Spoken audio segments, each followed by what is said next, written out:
dengan pola pikir yang berbeda, kesetaraan tak memiliki beda pendapat yang masing-masing.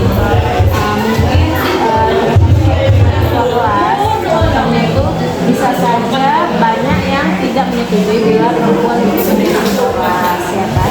Sementara sekarang harus banyak maraknya untuk kesetaraan di dalam apapun, termasuk kesetaraan gender. Jadi wanita itu bisa pada posisinya setara dengan laki-laki di luar pendapat.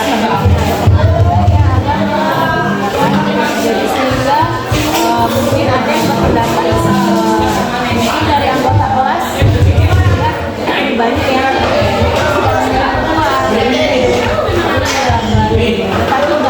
tapi dengan kesadaran masing-masing paling tidak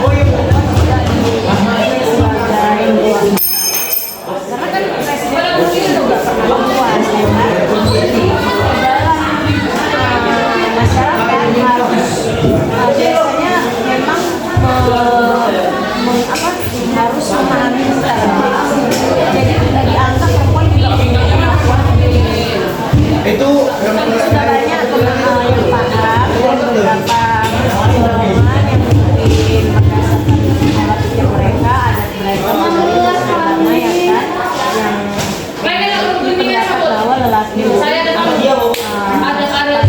sendiri untuk menjadi suami. Mungkin ya banyak lah contoh kecil.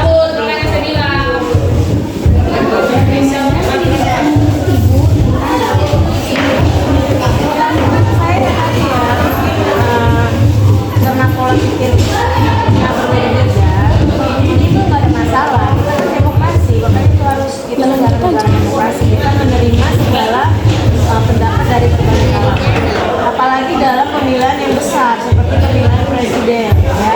Jadi pemilihan presiden itu karena negara kita demokrasi, jadi maka calonnya juga ada perempuan dulu ya kan, presiden kita juga terpilih. Nah di situ saya ya karena memang kesetaraan gender itu ada ya, banyak yang buktinya kan yang termampu ya tidak masalah kalau mereka pikirnya dari latar belakang mereka nggak masalah tetap pada polling ya kan, karena polling jadi harus harus kita hargai jadi bukan hanya berdasarkan kesetaraan gender tapi bulan pendapat berbeda ya, bukan dari demokrasi.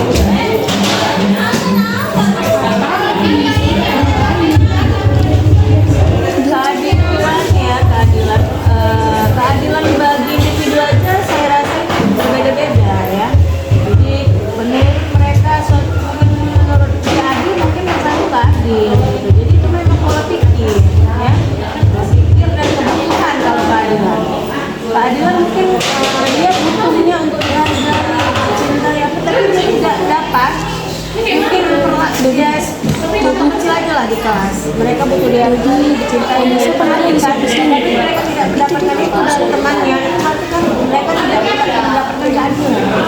Jadi tidak adil bagi individu tersebut bila mereka tidak mendapatkan haknya di kelas, hak untuk berpendapat ya, terutama harus berdasarkan norma-norma ya. Norma kan ada 4, kesusilaan, ketuhanan, seperti itu, norma agama. Jadi mereka mendapatkan haknya baru, menurut saya baru adil. Menurut Ibu, apa pentingnya kebebasan berekspresi atau mengungkapkan berekspresi? Menurut Ibu, apa pentingnya kebebasan berekspresi atau mengungkapkan pendapat? Oh ya, itu penting sekali ya. Cuma kebanyakan orang ini tadi dasar pola pikir. Pola pikirnya mungkin dia atau bawaan pribadinya. Memang bukan orang yang ekstrovert itu kan dia suka bertanya. Kalau introvert dia agak minder gitu kan. Nah kalau dia seorang yang ekstrovert dia mau bertanya ya silakan ya penting kebebasan ya, penting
berpendapat, kita kadang nggak mau berpendapat itu wajar. Kita ya, tempatnya itu kadang-kadang ada, kadang itu juga nggak ini. Jadi memang adalah yang berpendapat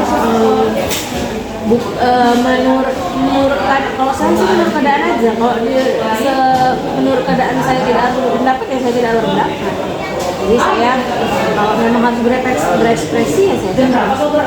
Tapi kalau saya harus ada suatu kepentingan bersama gitu ya saya harus utarakan walaupun kebebasan berpendapat itu sangat minim. Bagaimana Ibu menyikapi hal tersebut?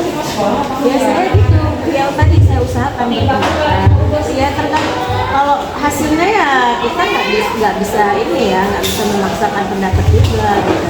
Karena kan ada suatu apa ya harus karena kan pendapat kita harus dibatasi dengan kebebasan dan hak orang lain.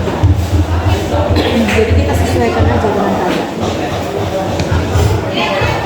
Oh ya, gitu aja. Ya, makasih.